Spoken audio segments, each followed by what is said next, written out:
Alright friends, today is Wednesday, August 27th, and I'm going to do a late garden video tour.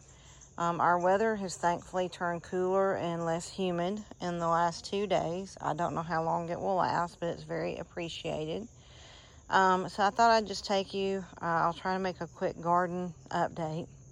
My Joe Pye weed bloomed pretty prolifically a good bit of July and into August. It's kind of petered out. I don't know if it will rebloom. This is the first year I've grown it, so we'll see what happens with that. It's been really pretty, and the butterflies have loved it. We had a big storm, I don't know, 7 or 10 days ago, and I did have some damage to my garden, especially my coleus. Thankfully, my red-headed coleus persisted. I do have it staked up a little bit. You can't tell it, but it's gotten massive. This is by far my favorite coleus, and if I can get my hands on it next year, I will be growing more of it. It's a little bit hard to see here, but I was gifted some dragon wing begonias from my neighbor, and these have been really lovely too. I've liked them a lot. Like a nice spilling effect.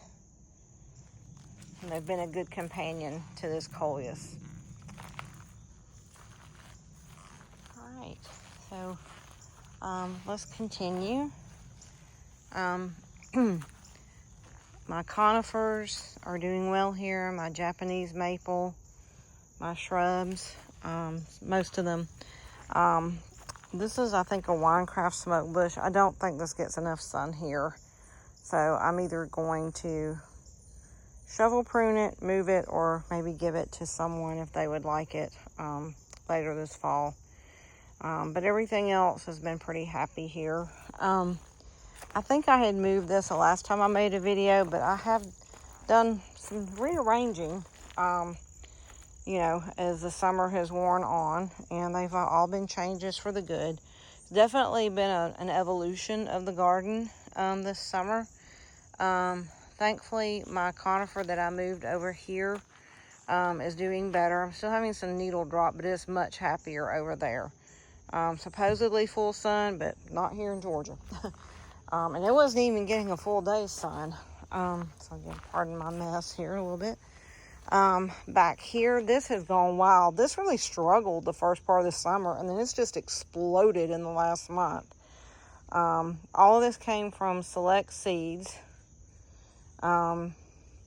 This coleus, like, wonderful kind of drapey effect.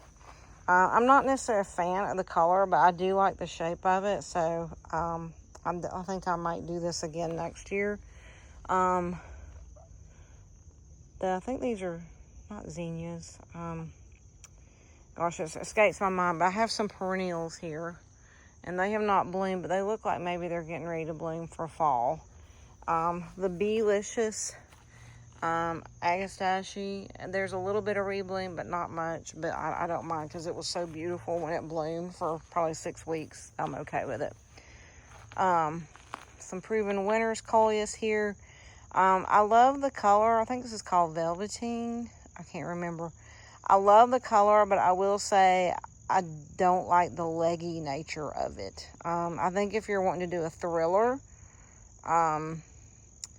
in a pot, then it's a good choice, but it has gotten leggy, and I've kept the blooms pinched back, so that's just the nature of it. I will show you some more, though, that I think too depends on what kind of container you put it in. This Japanese maple has struggled a little bit with the heat this summer, but it's hanging in there. Butterfly bushes, it's been a little bit shady, so the butterflies are not over here at the moment, but I have had 10 to 12 swallowtails pretty regularly for the last month, and usually I come out here and they're everywhere. So I've never had this many butterflies. It's been amazing. This Rockin' Pink Fuchsia rebounded thanks to a weekly infusion of Miracle-Gro Bloom Boost. I had not been fertilizing in part of July because I didn't think I should with it as hot as it was, but in hindsight now, This and some of my other annuals, it doesn't matter how hot it is, they do need like the liquid fertilizer. So I do now have a tool to help me do that a lot more easily. So that will definitely be part of the regular routine. I've also found that the Rockin' Hot Pink Fuchsia here does like some shade. You know, you read the description and you think, oh, full sun.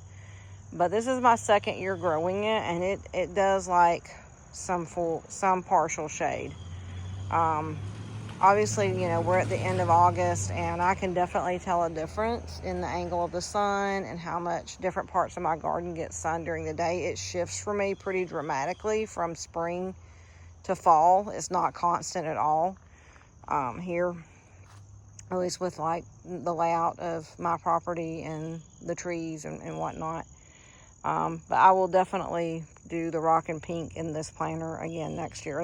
This is massive. This is even bigger than what I had last year. I had some in the other part of the garden that really performed well, but this is definitely the winner. And I like this. I've got some orange sulfur cosmos. I planted 2 pots, and now I cannot remember which one is High Country Gardens and which one was Vermont Wildflower Farm. So I still had some seed from High Country Gardens, and I've actually just planted some in the last week, and it's already germinating. Just so I can try to tell which one is the more vigorous, so I can get more next year. This has been a very happy surprise, because I honestly was not really expecting a lot, since I don't think I planted this until 4 to 6 weeks ago. Obviously, and I have some plantings on my back deck too, and it's been pretty consistent. One of these is much more vigorous. I think it's the High Country Gardens version, but again, we'll know maybe in a month. Again, I don't even know if I'll be able to tell for sure, because this is late to be planting it, but we'll see. It stays warm here through the end of October. Just another view of the garden here. This is definitely a repeat for me, the dipped in wine coleus. I will be doing more of that. It has exceeded any expectations I've had. I do have, I think this is called Wicked Witch, and I have some salvia mixed in with it. Here's some more. I do like it, but again, it's leggy to me, like the other, and that's been, I think, true no matter what I seem to plant it in. Although I will say I don't have it in one big planter, so I don't know. I might plant it again next year, but if I do, I'm going to put it in a deeper planter. And then my sweet potato vines continue to flourish, and I had a piece break off in the storm, and I just stuck it in the dirt, and it rooted by itself. I didn't do anything other than stick it in the dirt and keep it watered, so that's pretty cool. Actually, I say that now, so there's some Wicked Witch in a barrel. I mean, it's a leggy coleus, and if you like that, or if you're doing, you know, using it as a thriller in your container, then it's a good choice. But I don't know that I will do that one again next year. I don't dislike it, but I like the color. I don't like the leggy nature of it. It's a little bit tall, but if you need something tall, it's great.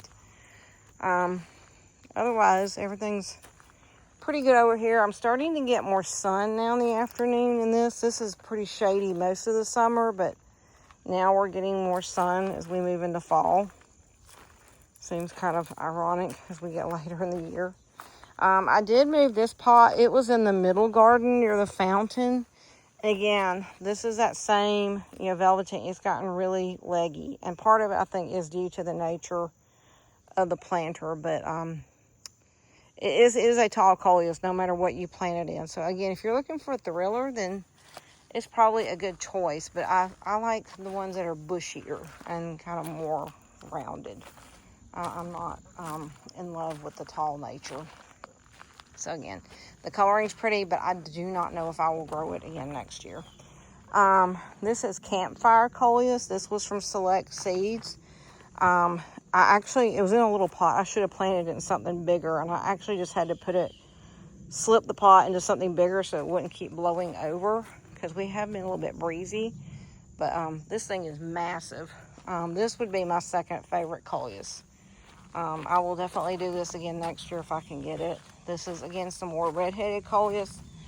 Again, I like the shape of this a whole lot better than the leggy stuff. And then I have several things I planted last year that have really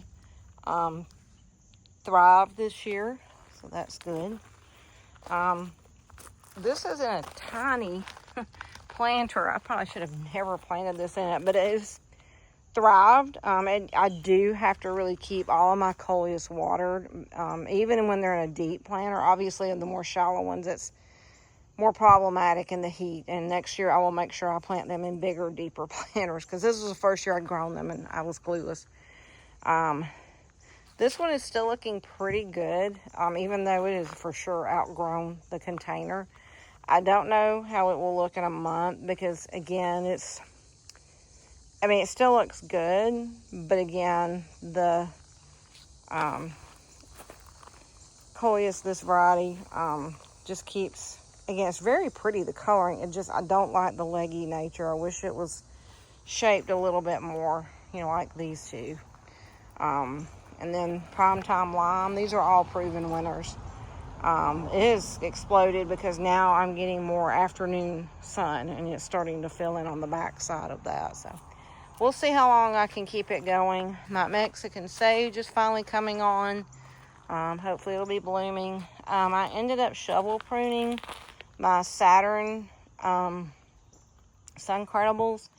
They got fried, and they just, at the end of June, early July, and they never recovered. And it just makes me sick because they were super vigorous for 2 months, and then the heat came, and these don't even get full sun all day. So I was, I think, shocked.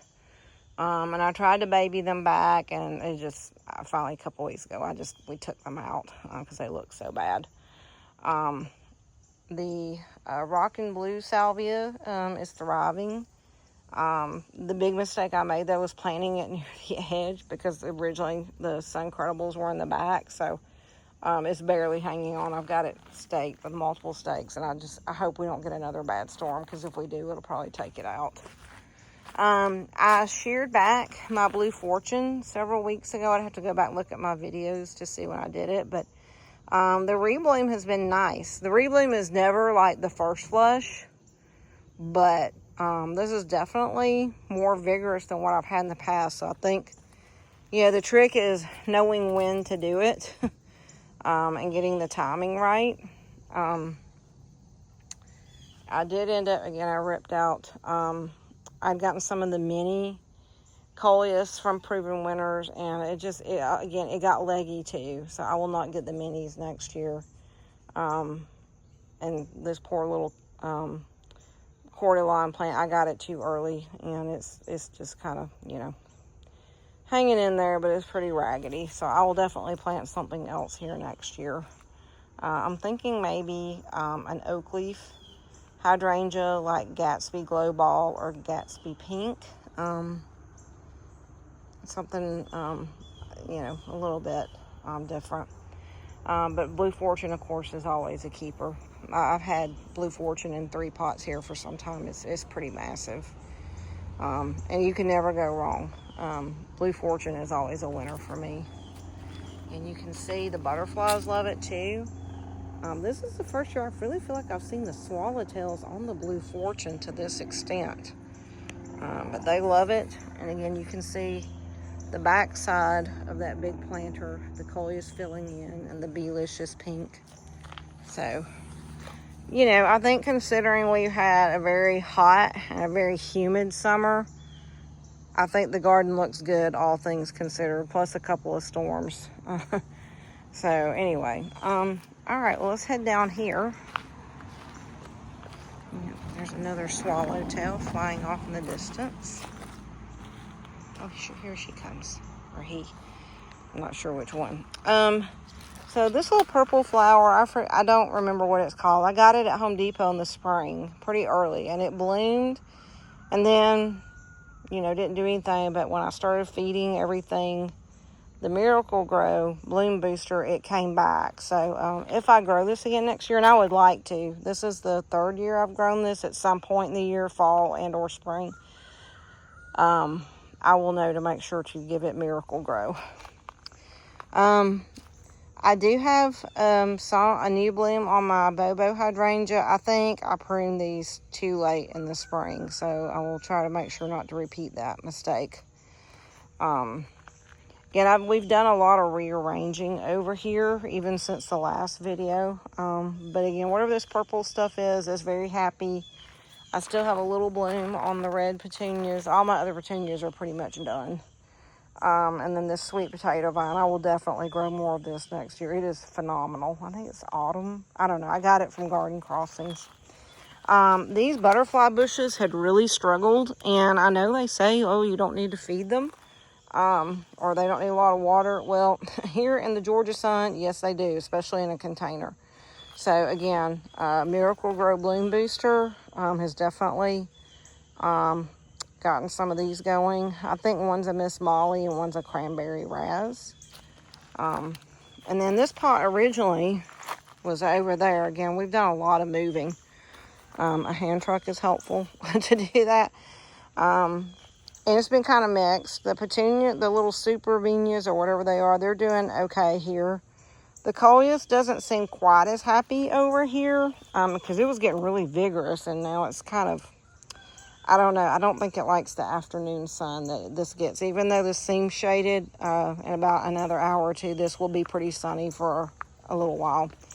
The Rockin' Purple salvia, though, seems happy, but my orange cherry begonia is pretty much done. It does not like it over here, which I thought they liked some shade, but anyway, it is what it is. Again, I ripped out, you can see the Rockin' Blue salvia. There was a gigantic Saturn sunflower back there, but I had to rip it out because it was not doing well. So, oops, sorry, there's a bee. I'm in his territory. This Rockin' Pink salvia, again, Miracle-Gro. It's been very happy, pretty vigorous. And I need to make sure next year that I do allow for them to get some shade. This is a Black and Bloom salvia.